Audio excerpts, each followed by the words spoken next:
past the red barn in just a few minutes. Pass by there all day long. It's been quiet lately though. See, also 2 blocks from here is the Eugene Mission. That's where all the derelicts hang around down here. If there's any down and outs in town, they go to the Eugene Mission. There's the old red barn. Started out as a blacksmithing shop. Built in 1918. I talked to the guy myself, Todd, that built that place with his father. That's a tiny tavern. It used to be the farmhouse for the surrounding 40 acres around here. This was a small farmer area, truck farms and stuff like that. And there is the red barn coming up right there, if I don't back up into anybody. There it is. It's been standing there for a long time. Nobody cared about it. You couldn't even see it because on that parking lot was a big 2-story green building. So you couldn't even see the barn. When you were coming down the street, you had to take a right there. You couldn't see it. It was all, Jerry Rust, who maybe we'll be seeing later. Jerry Rust, I put out the word in the community that I wanted that green building taken down and all of the materials used. Jerry Rust and the Hodads came to me with a deal that they would do that, and they did. So tell me about the Hodads. We're going to go... The Hodads are a work cooperative. Mostly they get government contracts to plant trees in the forest after they're clear cut. You know how lumbering is? You want me to show you lumbering in Oregon? It's diesel cats this big with tracks this high, man. Big bulldozer blades. It's lumbering. Ain't got no guy up on the top of a tree smoking camels, you know. Timber! Not hardly. Check these guys out, Todd. That's the Blair neighborhood. You see guys like this stumbling around here all the time. Here comes an Indian up on your left. Going back and forth to the Eugene Mission. Right off the train tracks here. This whole neighborhood is still for sale, Todd. The barn is supposedly bought by the community. Who's the community, Todd? That's one of our questions. We're going to find out. They keep saying it all the time. Community, community. The people, the neighborhood. We're going to find out. Who's the community, huh, Todd? Yeah, say bro. Hey, how you doing, man? Welcome to Eugene.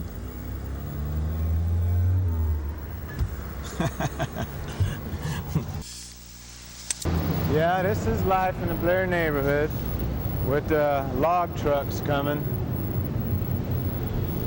I gotta stop for that light there, then they crank it up. You get to hear most of the gears hanging around this neighborhood. Hear them go through a few. Going past the tiny tavern and the Dutch mill, down right through the Blair neighborhood, which is where we are. And this here is the red barn. If I'd have had my way, we would just probably be walking down the entrance to the place, see? Wanted to have it all landscaped with seating area out here and things. Keep the autos off. This here man Brogdon sold the barn to the Beecrafts, who I bought it from. It's only been about 4 owners of this piece of property, and he had a feed and seed store here. And it was a very neighborly place. They talked over politics and everything while they were exchanging the seeds. Hold it. Hey, Jim. Where you going? Come on over.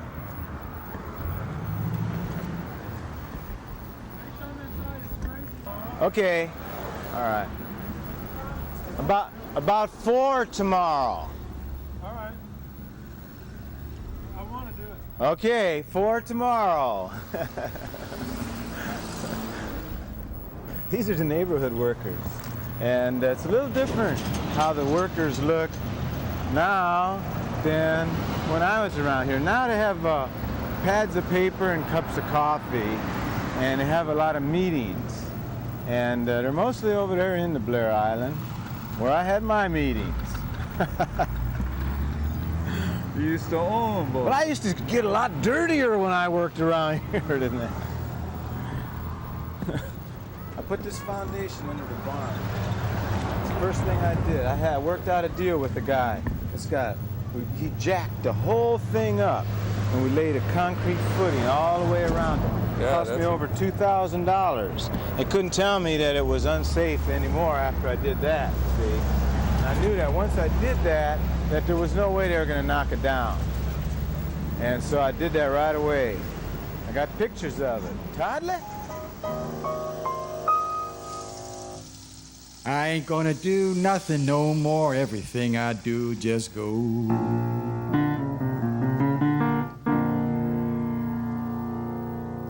Support the government. Support the government.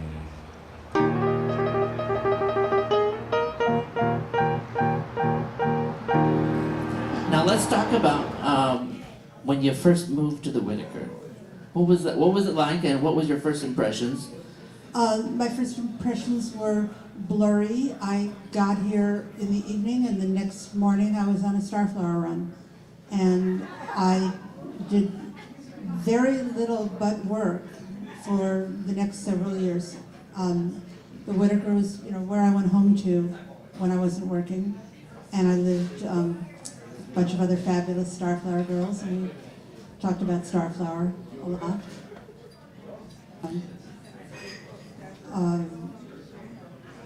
I just thought it was the most convenient place to live, because that's where all my friends live. Natural foods distributor in Truckee. Starflower was a natural foods wholesaler.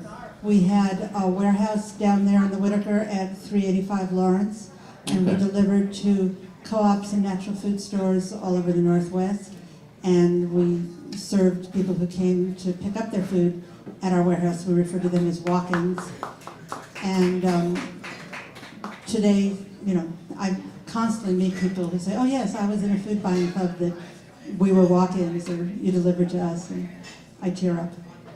Well, I think let's talk to Vickie about this too, because Vickie, you were a founding member of the Growers Market. Yes, I was. Now, for some of our friends at home who are watching, what is a co-op exactly? How does that? What's the structure like? How does it work? No bosses here. No bosses. Yes, actually, my ex, Bill Nelson, and I came to Eugene totally with the goals of, one, working in a food co-op or starting a food co-op, and two, living communally and working collectively. So luckily, we hit this neighborhood. It was very hard to find a rental, and people would go to the register guard and wait for the paper to be delivered and then start looking at the rentals. And we saw one, it was 327 Adams, and we raced to it. And we got it.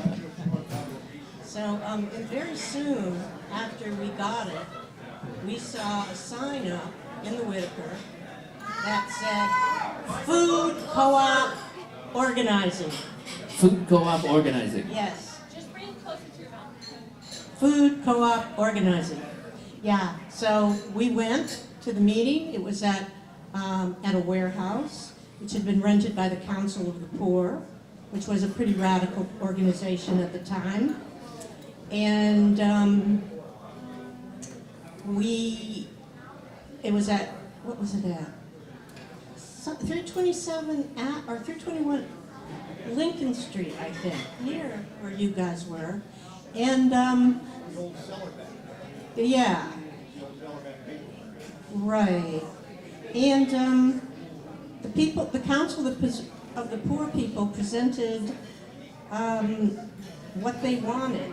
They wanted actually a store. And anyway, we jumped in. And I met people that night. Susan DeTroy, she's here. Mitch Temple, who probably isn't here. Oh, Mitch is here. That's my cadre back there. So, yeah, sensible voices coming through from the we can sell food real cheap. Well, how are we going to do that? But sensible people, and we got together and we started the food co-op. Yeah. Let's hand the mic over to Sean. Let's get to know Sean a little bit. Sean O'Reilly. Now, where did you come from originally, Sean?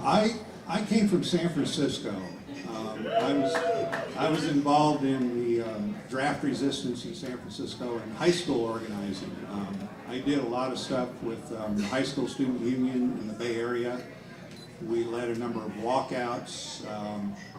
Most of our focus at that point in time was getting the right for high school students to be able to pass out information about the Vietnam War on campus and to protest the fact that the high schools would bring in military recruiters. At my high school, Mission High School, we actually physically threw all of their material, their tables and everything right out into the street and locked the door to the high school so that they couldn't come back in. And at a later point, because I was a minor at the time, a couple of people that weren't minors were arrested on my behalf so that we could take this thing all the way to the Supreme Court. And we finally, by 1972, had won the right for high school students to be able to distribute literature on their own campus. Long after I was out of high school, we started it in 1968. It took till 1972 to get it done. But, now it would take 20. Before then, students couldn't distribute any kind of literature on campus, is what you're saying? That's correct. Wow, okay. Yeah. And well, thank you for that. And so then I left San Francisco in '69 and moved to Eugene. I got invited up here to a Thanksgiving dinner, and met a whole bunch of folks, and decided to come up here and take over the SDS Press and run the SDS Press full time. And so by 1970, I was running a press for the Students for a Democratic Society and doing a thing called the Northwest Radical Education Project, the goal of which was to follow the money. Because if you're fighting a war and you need to know who the enemy is, all you have to do is look where the money goes. And it's always follow the money. And so our project was to document the money in Eugene, find out how much there was, where that money went, and try to stop it. Among the many things that we did was we published the draft board's pictures and home addresses in the paper. That was something that was unheard of, and it just totally freaked them out. Within about a year, we took it to another level, and we started hanging around the courthouses and taking pictures of narcotics agents and publishing their pictures and home addresses in the paper. This got us in a whole lot of trouble, as you can imagine. We had the police pissed off at us, we had the city council pissed off at us, but the whole idea was about freedom of the press. And that's something that I believe very strongly in. It's an incredible right that we have in this country to own a printing press and have it in your garage and put out information. In 1970, there was no internet. There were no fax machines.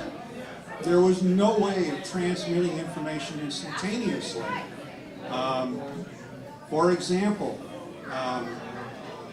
when I got my FBI file, there's a note in there at one point instructing these FBI agents. They were watching our shop, which at that time was called Vision Works, and they had taken 400 some pictures. They sent 96 envelopes around the country to various offices of duplicate negatives, not prints, duplicate negatives, with the instruction for these offices to print them and see if they recognized anybody that was walking in and out of this shop. Well, you can imagine how cumbersome that must have been.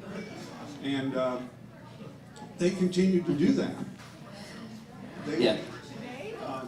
I want to talk about that, and but I was kind of saving that for a little bit later because I want to talk about free the press then and now, and how fake news goes into it. But I want to get into some other things first, so we'll come back to that.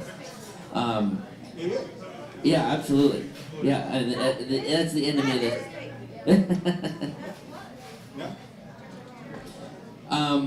I want to come back and I want to talk about the women's movement, and but also communal living and how that ties into co-op business structure. Can we start with? Let's have the mic down there. Okay. Yep. We joked about it, but you know, it was a thing that we did. We lived together. We worked together. We ate at co-op restaurants. We worked out at Amazon Kung Fu. It was a. Does it work? Yes. All of our lives were pointed toward a new way that people can live. We just felt that it was so obvious that as soon as people realized how much fun we were having and how much work we were doing to make a better world, that everybody would want to live like this. It just seemed so obvious to us that, you know, as we looked around, you know, we saw people did not seem to be having as good a time as we were. They were constantly being told that there was something wrong with them and that they needed to buy a product in order to get it fixed, and it probably wouldn't work, and they'd probably have to buy another product to get it fixed. Whereas we looked at each other, and although, you know, of course there were many things that went wrong with us, but we thought if we just struggled with it, we could solve them. We could exchange our ideas and offer each other criticism and get through it. And a lot of the times we did. We supported each other in a whole bunch of fabulously successful businesses. I have a little show and tell. Zuzu's co-op restaurant that was right down the street here decided they wanted to move over to Willamette, where the Black Wolf Supper Club is now. And they asked us all to each donate a page to their coloring book that they were going to sell to finance that movement. This is Genesis Juice. Kiddos stayed up all night making juice for us. This is Country Volkswagen. Gals fixing cars. I could go through the whole thing. They're all so like Garbaggio's, the forerunner of Bring. Do you think economically it was easier Serrata, so food. Do you think economically it was easier to live in the 70s than it is today? Yeah, we worked a lot, but it was fun.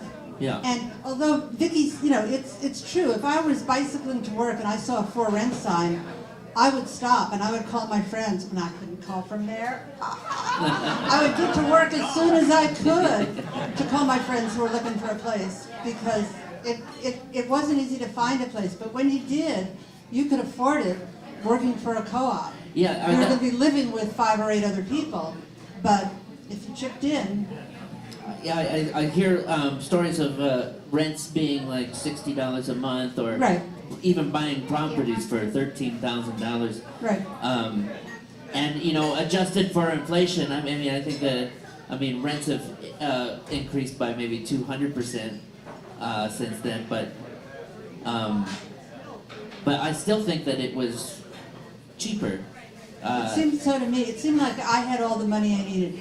We paid ourselves $2 an hour. We thought that was just really hot.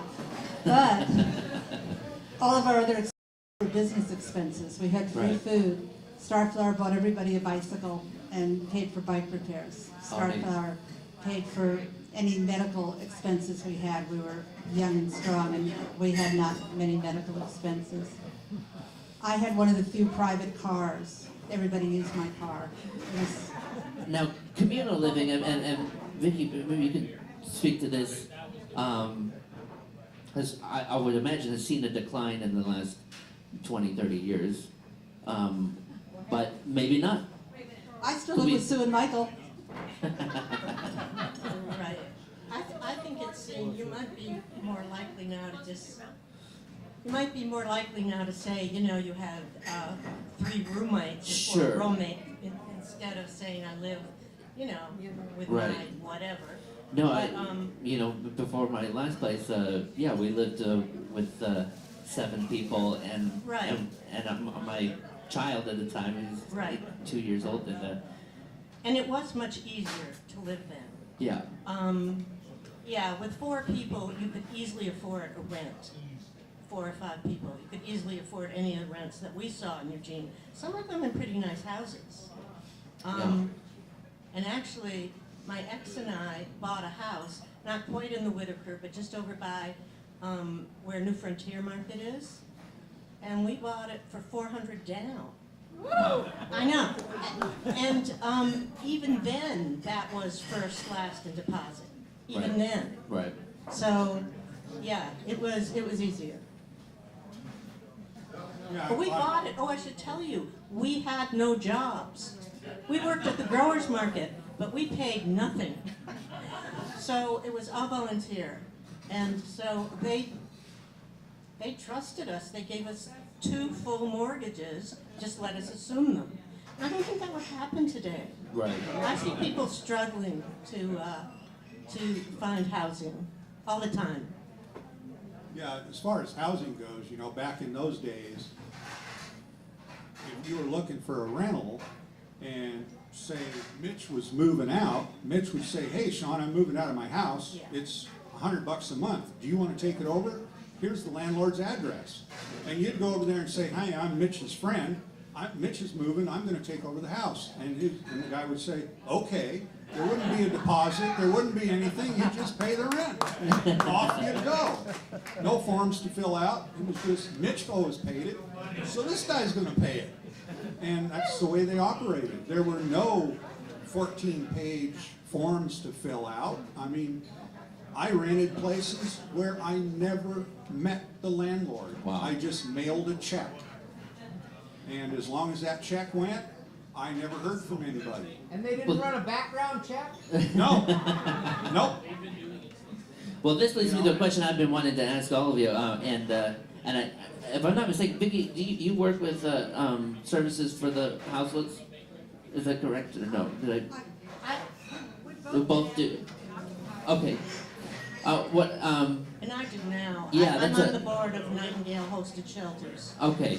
What was homelessness like in the 70s? I mean, we're experiencing what we're calling a crisis now, and specifically in the Whiteaker. I know that, you know, we've got. I know where we're at here in the Whiteaker with the mission being so close, and that's just the nature of the landscape. But what was it different then than it is now? It wasn't the kind of issue it is now, not at all. Like I said, a lot of people in this neighborhood still were very low economically. They weren't making a lot, but they didn't have the big struggle to find a house or to find shelter, which is what's the couch. Well, Right. and you take like Uncle Ray, for example. Uncle Ray was always, people would let him use their garages. Uncle Ray always had a garage to sleep in. And he plied the streets of Eugene. Uncle Ray was, he was a fella who was here when I got here. He had been a musician and a fruit tramp, and somehow he befriended Bill Wooten and Cindy Wooten, and he'd hang around the Odyssey and do odd jobs and stuff. But later on, Uncle Ray just lived on the street. People would always let him roll up on their porch or roll up in their garage. And when Ray passed away, I believe he gave $10,000 to Whitebird and another 10 to the library. You know, well, he lived on the streets the whole time. You know, so it was a different thing in those days. Homelessness. Now, Sean, Naive. oh, go I ahead. just thought homelessness was when somebody was new in town, and you Yeah. know, she slept on your couch for a while until she, yeah. Sean, I know that you moved from San Francisco mostly to get away from the drug culture, specifically meth and heroin, Correct. which is now more of a problem here. Do I take it that in the 70s, in the Whiteaker, meth and heroin weren't so rampant? They were not. There was not a huge problem with it. The meth, amphetamine in those days was controlled by the bikers, and it really was not on the street like it is now. I mean, you had a drug called crosstops or bennies or dexedrine, which were pharmaceutical pills, and then through the motorcycle clubs and stuff, they started cooking actual meth. That came out of the prisons. And, but it hit the Whiteaker probably in about 1973 real hard. There were several cooks, and it rolled through all the logging communities because logging was going down, people were unemployed, and every single rural community in Oregon at that point had a meth problem. Started with dexedrine from the truckers and trying to get a little more work done, but when unemployment hit and they discovered that they could make money cooking meth, meth became a huge problem. And it just exponentially increased because there was no stopping it. This is a question I have for the entire panel, and actually even for the audience. Now, when I came here, we called it the Whit or the Whiteaker, but I know that it's been called several other things: the Blair neighborhood, West Side. It was called West. The witch. Felony Flats, even, and Mud the Flats. Brewery District.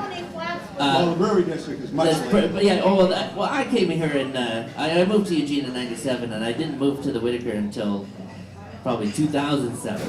When I came here, they definitely called it West Side. West Side. West Yeah, Side. it's called West Side. Although I had a neighbor, and she said that she was much older, and she said her sister used to be called Queen of Mud Flats. Mud Flats. Yeah, very near the river. I imagine, yeah, before they put the Amazon in, I would imagine that, I mean, this is all floodplains. Well, actually, before 1964, when they built the dams. Yeah, right. When they finished the Lost Creek, or the Lookout Point Reservoir Dam, and the dam at Cougar, So that changed the flooding. Right. Pretty much. So my question is when did it become the Whiteaker neighborhood? What? Well, and I don't know the answer to this. In the It's after the 70s. 70s. I think it was after the 70s too. I mean, I was sort of surprised when I heard it starting to be called the Whiteaker.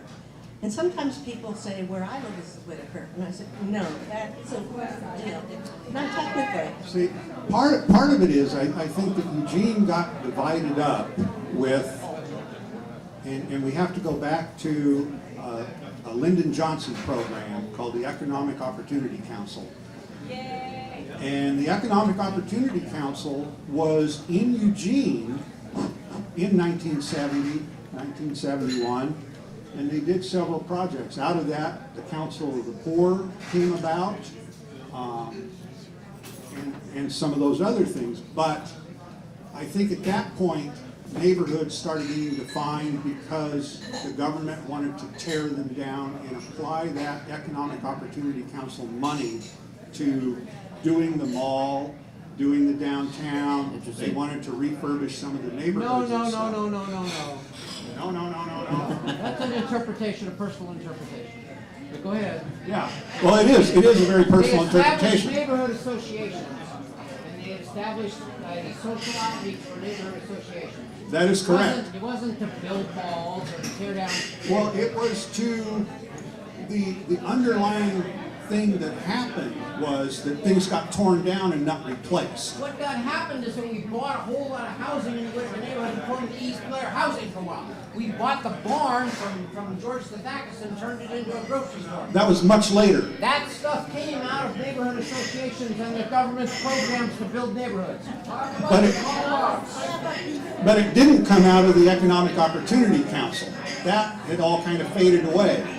We're getting away from the question is when did we stop calling it one thing and start calling it the Whiteaker? It's just something that's been puzzling me for years, and I haven't heard a straight answer from anybody yet. I don't know, but some of these flats was the part between 6 and 7. All the tiny apartments. Sure. I believe that. Okay. Talk about the co-ops. Yeah, let's talk about the co-ops. Let's talk about the co-ops. Now, all of you have lived in co-ops or some kind of communal living at some point? Yes. Let's talk about how some of that got started here in Eugene, if we can.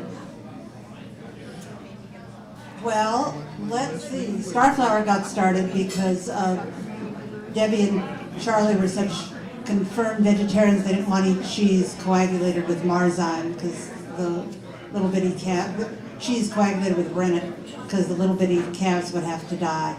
So they got Rogue River Valley Creamery to make them a vat of cheese curdled with marzyme, and then they had to sell it. And they had herbs with cute labels that Debbie had drawn, and they had cheese with cute labels. And when Tom and Margaret Cormier came up from San Francisco, sat around smoking the dope they had grown, putting the labels on the cheese and the herbs, they became a little collective with 2 other friends of theirs. There were 6 of them. And it was primarily a women's. No, there were guys co-op, or was it? There was men and women. Pretty soon I'll be able to No, finish my it dinner. was Starflower. And it was mixed, but it was queer. And after a while, it was more girls and more girls and more girls and fewer guys. But there were, a couple guys till the end. But it was mostly women. And the collective endured until, sometime in the mid-'80s when we moved into a different structure, a cooperative structure, and we divided things up more, like the rest of the world.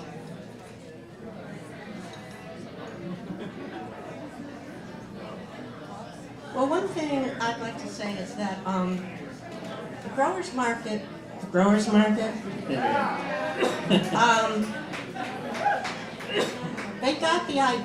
we got the idea from something called the Berkeley Food Conspiracy. And the idea was you cut out all the middlemen.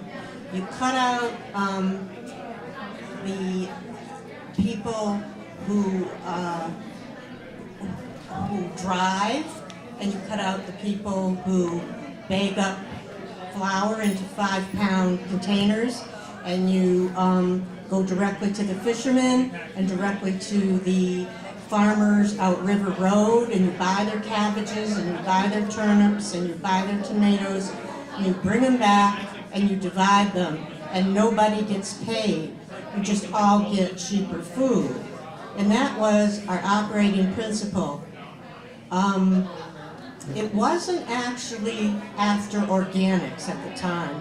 We were basically cut out the middleman and save ourselves a lot of money. But would you say that this was the foundation for the organic movement later on? Oh yeah, we had big arguments about, shall we get organic honey? And then we would have a big philosophical argument about it because it's more expensive. But we went that way, yeah. But we made decisions collectively, and which is different than a corporation where you. oh yeah, where you decide at the top and push it down. We had open meetings where we discussed such things. And I'll just say, the growers market still exists. And one of the reasons it exists is because we bought the building. Yeah. And there was a huge argument about buying the building because some people didn't want to be landlords. But we went to San Francisco actually and saw Project Artaud, which was building full of people's dreams and workshops where people were doing boats and other people were doing art. And we said, we need that in Eugene. And the actual momentum for buying the building was that the Council of the Poor was actually the renter. And they didn't believe in getting permits. So they started making either an automotive co-op or a laundromat in the growers market at 301 Lincoln. And the city didn't like that. So they closed it. And we thought, the growers market people thought, okay, we have to own the building. We have to be the ones who make the decision. And we don't do anything that's gonna endanger. So we planned this idea of buying a big building where we could build community beyond the individual co-ops of people living together, that we could build a community house where other people who were running nonprofits could get very cheap rent. And actually, Jackrabbit Press. We were one of the first ones in there. They were one of the first ones. And the Hodads were also one of the first ones. Eccentric Magazine, The Auger, Switchboard, Mackenzie River Gathering, a whole lot of people rented places there. And really, that gave us the life's blood that has kept it going to this point.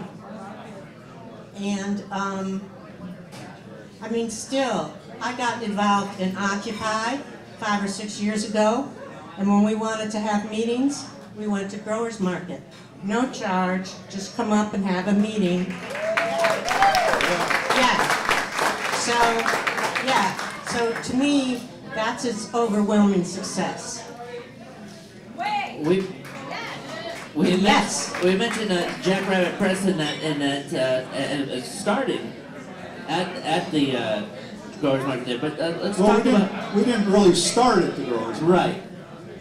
The office was there, but I want to talk about how Jackrabbit Press came to be, and also how the equipment was co-opted during that time. Well, Jackrabbit Press, like I said, I came up here specifically to do an SDS press in this Northwest Radical Education Project. And as things went on, most of the SDS students are the movers and shakers in that group, which had ties all the way back to the Chicago 8 and the Democratic National Convention.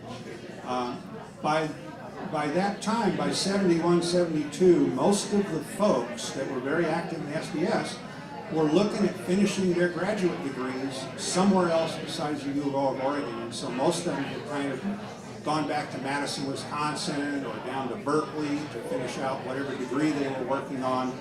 And the press became more of a community press. We started doing almost everything. Our goal was freedom of the press. What were some of the organizations you printed for?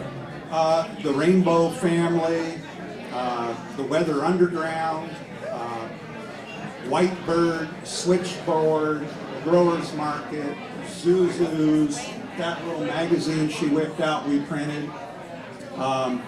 Just about any poster or little magazine or self-help manual that you saw done in Eugene in those years was done by us. Home fried truck top menus. I even did receipts on occasion for Sam Bond when he had this garage here, you know, as part of our commercial thing. I still have manuals that Sam Bond gave me for working on Chevrolet cars and stuff. Because that was one of my things. I worked on Chevys in those days. How'd you get the press into the building? Oh, Well, we put a press up onto the second story of the Growers Market that was a 22-inch Harris that weighed about 7,500 pounds. And I had brought it up from San Francisco and stuck it on the back porch. And it was sitting out there for a week or 2 weeks, and people would go, "That's never going up there." And on a Sunday, a buddy of mine and I, we went in there and we moved it into an old freight elevator shaft on rollers. And we cut a mouse hole in the roof and put some beams across the roof and ran a winch down through a hole in the roof, winched the press up through the floor, put beams under it and slid it across to where it was, plugged everything up and told everybody that we had dropped some acid and levitated it. And that worked. The reality was it was me and a fellow named J.D. Hoover who we spent the whole day with a 10-ton boat winch and some probably understressed boards hanging this thing in this shaft until we got enough beams under it to where we could drag it off of it. And Now, when did Jackrabbit Press become an all-women's collective? about 1975. In 1974, we printed a book called Prairie Fire, which was the manifesto of the Weather Underground. And that got us a lot of attention from the FBI and everything else. Prairie Fire, what's his author's name? And during that period, I was always fooling with motorcycles and had several side projects going on and stuff. And so it was decided that it was time to make a separation. The women that were involved in the press were really looking at Seattle. They were looking at a bigger city where there was more action, there was more women, more of a women's movement. And Jackrabbit and me decided to split up. And I went off and started a press called Reflections Press and a motorcycle shop. And Jackrabbit stayed at Vision Works for another 6 or 7 months and then moved to Seattle. And continued to be a woman's shop in Seattle for a number of years. In fact, I think some of those people that were involved in Jackrabbit and learned how to print worked in the printing industry their entire life and made careers out of it in various situations. It became their commercial job, so to speak. But we learned how to do it right there in that co-op. As far as the ownership of the equipment, we bought really old stuff that nobody else was capable of moving. One of my strong points was that I can move really heavy stuff easily. And one of the things we did when that press came out of the Growers Market, I moved it from where the Jackalope Lounge is, and that was a place called Snappy Service. I moved it, number 3. I moved it from there down to 5th Street, all the way down 5th Street to Pearl Street, up Pearl Street to the top of the hill and put it in a garage with the FBI following us and cops looking at us and going, "Do you have a permit?" And we go, "No." "Do you want to try to stop us and take over this?" And they go, "No." And they just ignored us. And we pushed it on rollers. For several blocks. Did either of you have any run-ins with the FBI there? Yes. Yes, we did. We always imagined or knew that the FBI was listening into our phone. We imagined that they were trying to guess the code, like when people called in to order 2 pounds of bananas, 5 apples, 1 red snapper fish. Yeah, we would think. They were trying to crack the code Right. across the street there.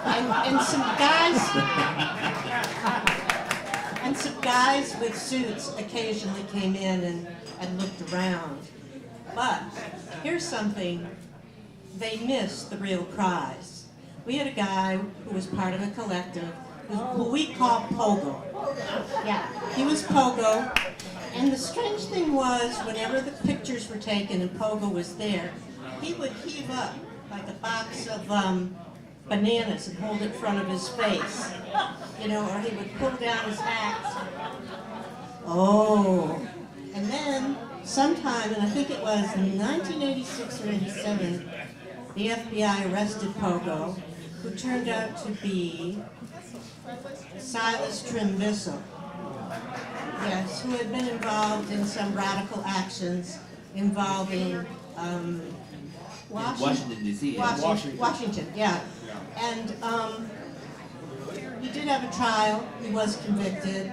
He spent, I think, about 18 months in jail. But the thing is, he was on their wanted posters, Silas Trimvissel. They saw him, but he was long-haired. He had a huge beard. And they didn't recognize him. So Something I mentioned at the beginning of the show was that we couldn't get through the 70s without talking about the Hodads, and I wondered if maybe each of you could share a little bit of your experience with the Hodads and how that transpired. I'll say that the Hodads actually saved the market for us. That is the building. Yeah. Hodads. Because, as someone said earlier, the Hodads got government contracts. They actually were, in our economic view at the time, people who had money. Yeah. And when you buy a building like we did with a down payment of $1,000, you're going to have a balloon payment. And it's going to come due probably in 7 years, which is when ours came due. And the only way we paid that is because the Hodads were still a tenant and they arranged the loan for us. So they saved the day.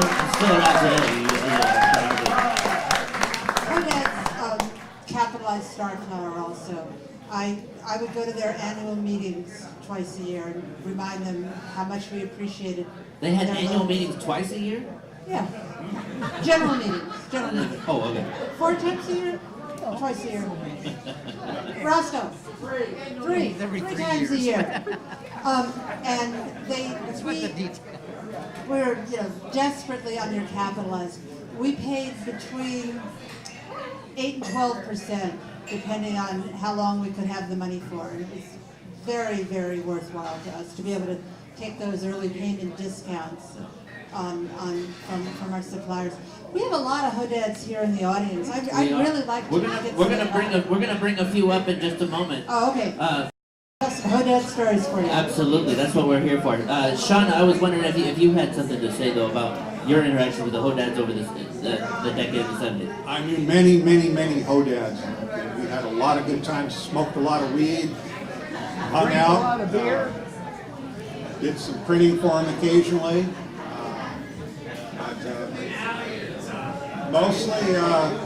Mostly social events and just work parties, working together. You know, that was one thing you could call the Hodads up if you needed to move some wood or do some physical work. Plus, my thing with being into mechanics as well as printing, it seems to me I supplied a few crummies with Chevy parts over the years back in those days. And a few lessons on how to tune a 235 engine or an old 216. Well, before we bring up any Hodads, I wanted to close with y'all with how's the Whiteaker doing now, as in comparison to how it was then. How do we feel? What's our sentiment? I personally have, ever since the community village meetings for the Oregon Country Fair have moved away from the second Wednesdays, I've started going to the Whiteaker Community Council meetings. And I think that the WCC is doing a fabulous job. There's some really engaged folks in there, really care about the neighborhood, care about the people who are having a rotten time in the neighborhood, and care about making some changes that somehow can make it better for all of us. Yeah, I've never seen a more engaged community. Well, I live a little outside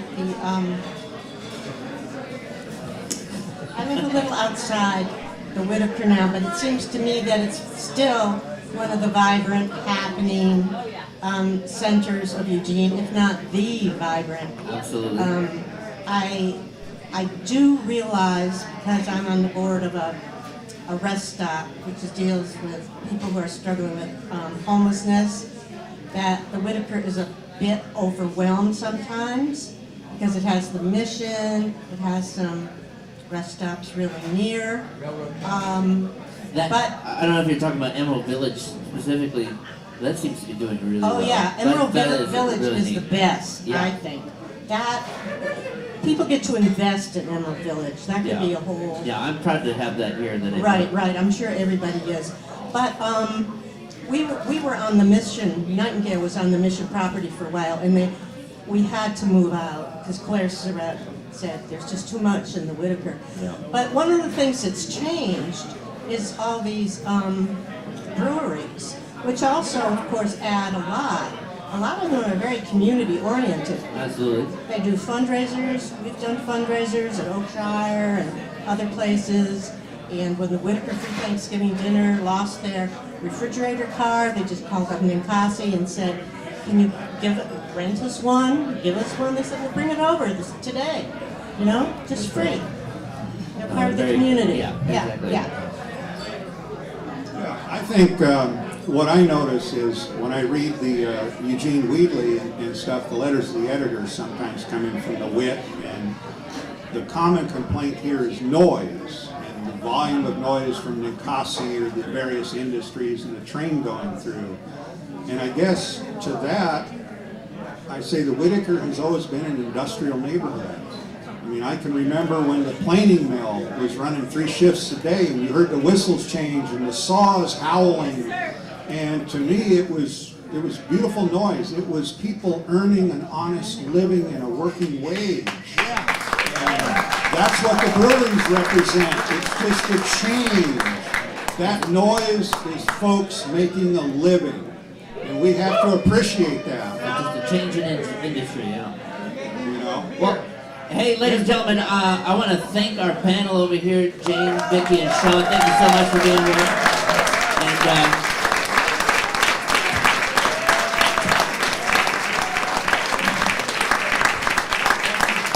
oh yeah, absolutely.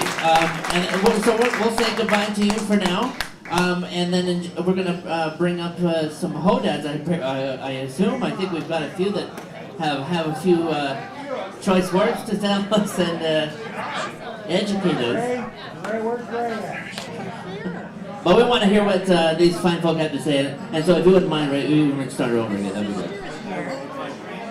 My name is Roscoe Caron, and I joined the Hodads. I joined the Hodads in 1973.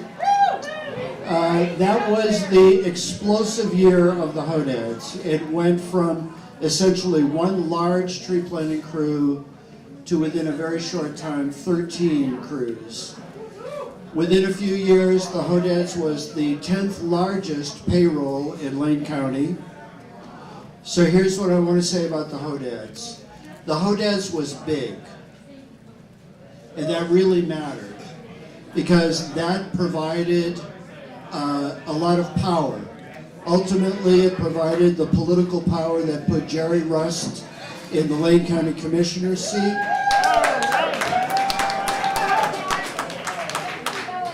With 250 volunteers on a Lane County Commissioner campaign, the Hodads provided the ultimate capital for the Wow Hall to be purchased up against a deadline, and it looked like the money was not going to be raised, and the Hodads came in with, I think, $11,000 or $12,000. The Hodads thought big. When you have, so our annual payroll was $2 to $3 million a year. Around 300 people working in the Hodads. The Hodads That's 1970's dollars. That's correct. Yeah. The Hodads worked contracts in every state west of the Rockies and Alaska. I mean, so we were big in terms of the territory that we covered. Two things about the Hodads then. One is it dared to be big and to take on the problems that go with a big size, which means you have to make a functional democracy. Otherwise you die. And so we had to do that. And we came across this old wobbly in his early 80s who lived, for the most part, in the Whiteaker neighborhood named Stupid. He said his name amused his friends and confused his enemies. But he just told us, you have to have good meeting process. If you're going to survive, that's what you have to do. And he was, so who would have thought that this whole bunch of hippies would wind up learning survival skills from an 80-year-old radical labor organizer? Named Stupid. Named Stupid. The second thing, and I guess the most important, is that Hodads and all the other co-ops, you got to understand, there were maybe 20 different co-ops going on in Eugene at that time. There was a love of democracy. Democracy was something that was our lodestar, and democracy is tough.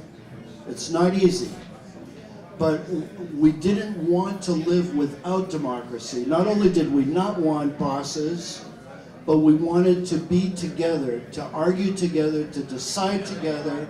And so to go to a Hoedad general meeting, you gotta understand, we had 300 people meeting a number of times a year, conducting our business at the Wow Hall and discussing for days. For 4 or 5 hours at a time. Oh, at least, you know? And then when all was said and done, we would have a hell of a party. We would hire the best bands in Eugene, and who knows how many kegs of beer we'd have, and you know, it was a smoky atmosphere, and so we worked hard,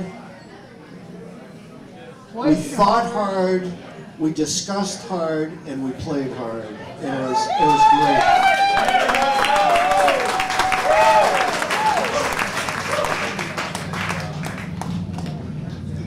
Part of what Roscoe's saying emanated through the whole community as I knew it. I'm Chico Schwall. I moved here in February of '71, and the Giant Zucchini restaurant, I worked there. I worked at Jackrabbit Press. Whenever a need arose, people would get together to solve it without trying to make a friggin' buck on it. There was a wood cutting co-op. Somebody had lined up a truck. A couple other people could line up 3 chainsaws and a couple of misery whips. A volunteer crew would go up and cut all day on a landing on a slash pile and bring back a big truckload of firewood. The first few stops were seniors who couldn't go cut their own wood. We served them first. Whatever was left, we divided among us. And everybody did this stuff during that time in Eugene. And the interesting thing is, the marketplace has changed. The marketplace has changed for music. The marketplace has changed for reforestation. But the ability of people to get together and do what needs to be done and share still is available to us today.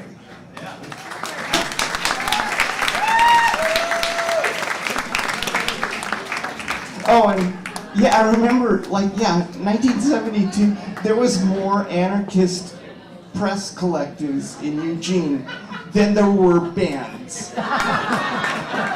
Right? And I remember those people so fondly, and I worked with them. Nobody I knew had any money, and nobody cared.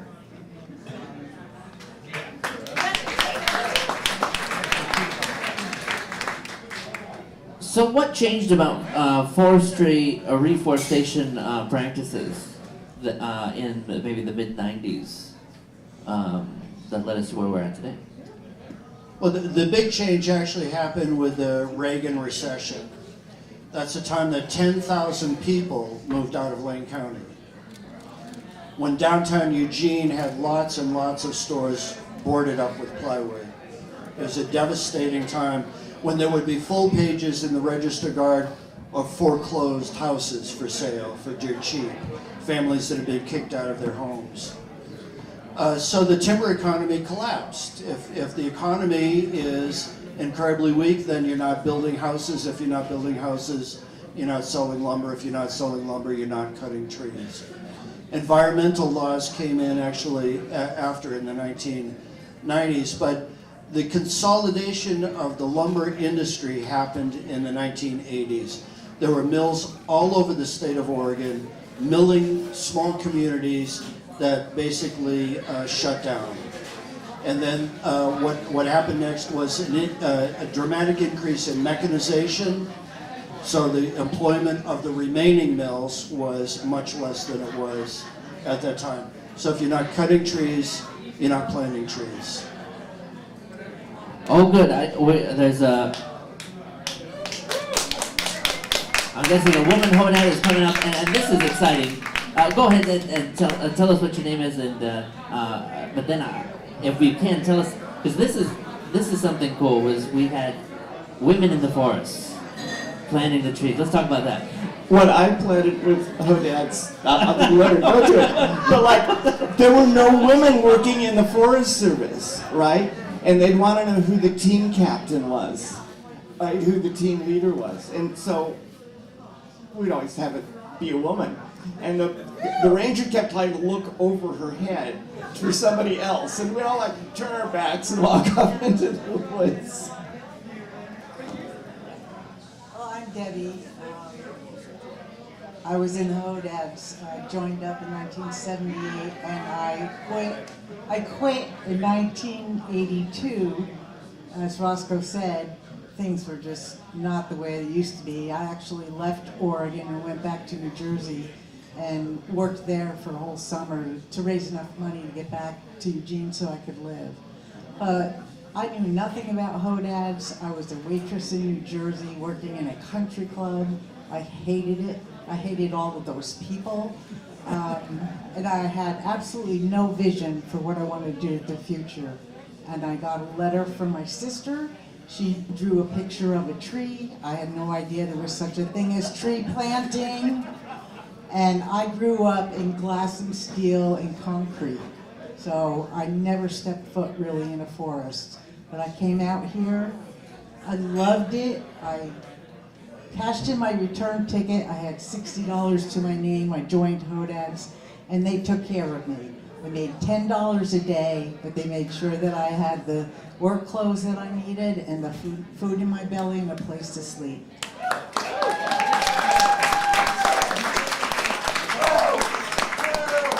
And that is where I learned about life. And the kind of life I wanted to lead, to share and work together with people to solve our common problems and to make a living. And Hodads was such a diverse group. I was a little bit idyllic about it all, you know, rose-colored glasses and all that. And it wasn't exactly what I had hoped it would be. But what I learned was that it doesn't have to be what I want it to be. Everybody had their own vision, but we all came together when it was necessary to make the decisions that kept our co-op going for a long time. I worked in the office, so I had 4 years in Hodads. Like 2 of them I was really working out in the field, and the other 2 I worked in the office, part of the office crew. And that's where I found, you know, what I wanted to do with my life. That's where I realized it. And that is more on the management side of things, more in the accounting side of things, which not very many people were interested in anyway. So it wasn't too hard to get elected to that position. And, you know, I took what I learned in Hodads and I brought it with me when I went out back to college and into the, you know, everyday life here and got a job. And the funny thing is I tried to, wherever I worked, I had a boss, but so much of Hodads was ingrained in me that I would always say we. Wherever I worked, it was we. It wasn't my boss. It wasn't us and them. And I tried to bring that to, you know, whatever I did in my life. since then. So I really would like at some point to talk about, can we bring this whole co-op movement back?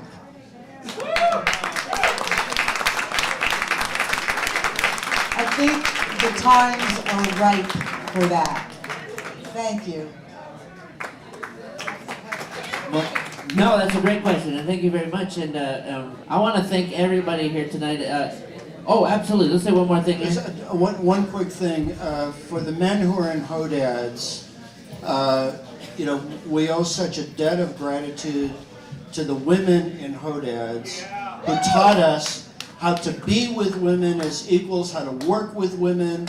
We grew tremendously.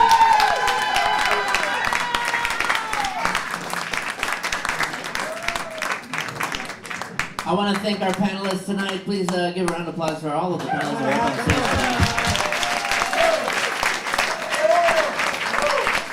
Special thanks to Sam Bonds for hosting us here tonight, and the wait staff here. And then Still got a half hour. do we got a half hour still? Yeah. Oh, do you want to do some? You want to run around the audience and hand the mic over to people, random people? All right, let's do that. All right, here we go. Oh, here's a random person. Seems to have a question. You said you asked the question. Is there room for communal living and that kind of situation in the present? And so, what is the next step to get there? If that's the Well, I wish I had the answer to that. And I wish I had a group of people to work with right now to do that.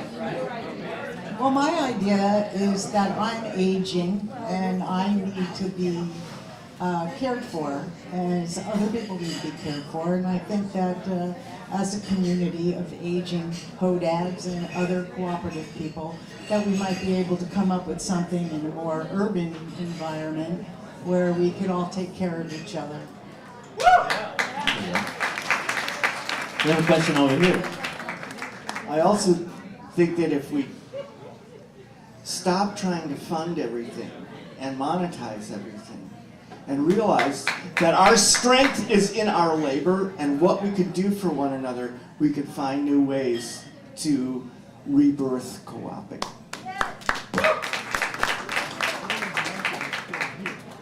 I just wanted to say that one of the things we've heard tonight is that a lot of these organizations had common threads that ran throughout them. The growers market provided kind of a hub for a lot of organizations. And we've heard how the Hodads would help when the Wow Ball needed help, and when Starflower needed help, they would step in.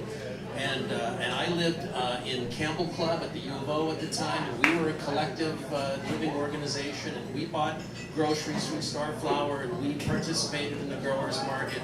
And another one of the common threads that ran through a lot of this community was the Trojan Decommissioning Alliance. I just wanted to put out a shout out to people I know here who were in the Trojan Decommissioning Alliance at the time, and the growers market was a part of that and provided us with space. And I just wanted to say that. Thank you. The decommissioning of the nuclear power plant Trojan there. Does anybody else have a question? And you don't have to have a question. If you have a story you want to share about the 70s in the Whiteaker, that would be fun too.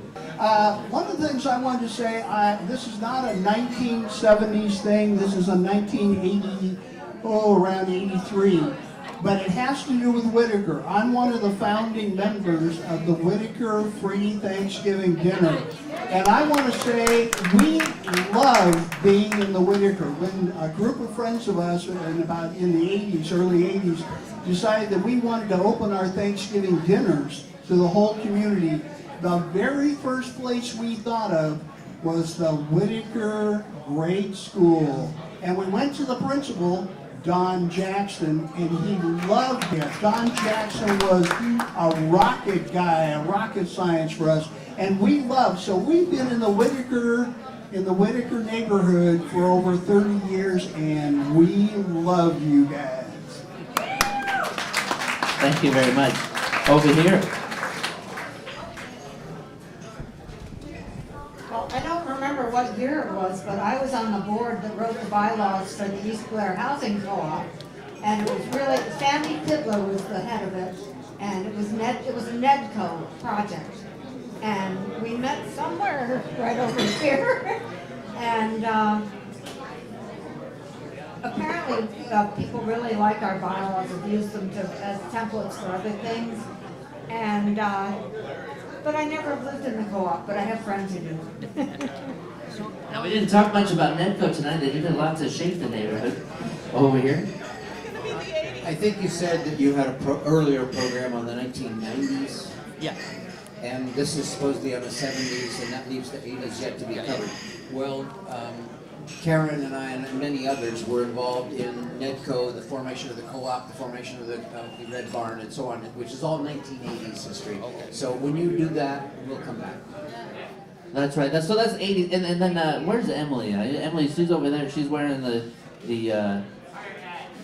pirate hat over there. If you've got some stories for us, specifically about the 80s, that's who you want to talk to. She wants to talk to you, and then we'll do a show on the 80s sometime real soon. That'll be fun. Or does anybody else have any questions or comments about Whiteaker in the 70s? You have a question? I don't feel like I got any answers tonight, which is fine, because I came because I wanted the history of the Whiteaker. I would love some answers, but I do want some answers. I want a forward direction. I want to get people to move forward from our historical past. And I think that's why we're all here tonight. We want to get some perspective and also some encouragement from our past here. You got to understand, democracy is in big trouble in the United States right now. Democracy was in really big trouble when Richard Nixon was in the White House, okay? The times do drive how we think and how we act. But the only answer I can really give to you is you got to want to do it.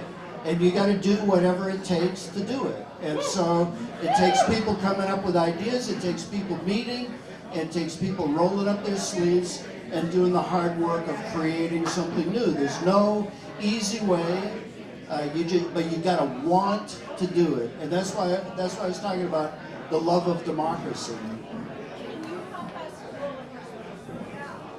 No, I can't help you roll up your sleeves. You got to do it. It's really true. You got to do it. You got to start meeting with people. You know, how did Starflower form? Jain will tell you they had lots of meetings. You know, how did Zuzus form? They had lots of meetings, and you got to talk it out, and you got to do the work. You all did the work and set the example, and now the stage is set once again. And there it is. All right. Well, that's our show for tonight. Thank you very much. Thanks everybody for coming. Thanks our panel from the Hodads and from before. And again, thanks Sam Bonds. And if you can donate to the Whiteaker Tales, you can do that at the door. Anything helps, and we will continue beyond the grant that we've already been granted, and then we'll keep these coming. I'm going.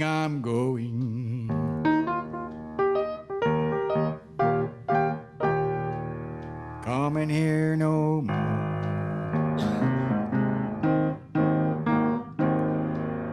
If I go to Oregon, don't you know?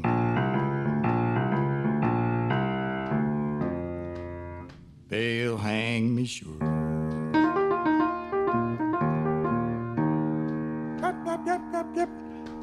They'll hang me sure.